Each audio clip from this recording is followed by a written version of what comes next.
Hello mga kautang. Bagay talaga kay pera mo ang label na Magician of Money Lending Corporation. Legit nga sila na magician.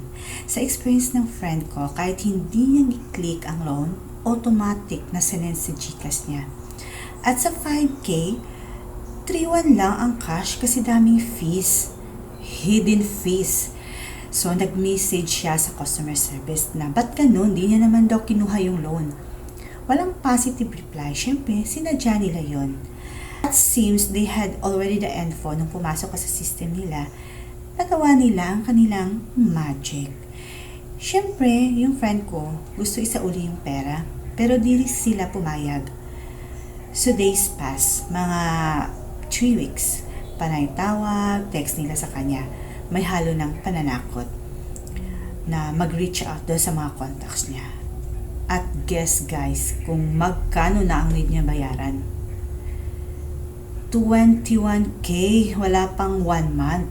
So, amazing magic, di ba? Kaya ngayon guys, ayun, nag-a-anxiety na yung friend ko. And worse than that, nag-comment ang isang dami account sa post ng friend niya na nakatag siya.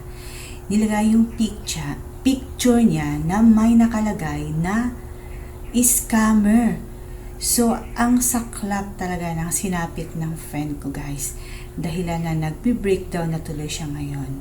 So, inaasikaso niya na ngayon yung mga gagawin niya in legal ways.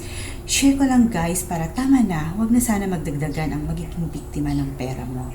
Lang mga kautang, and thanks for watching.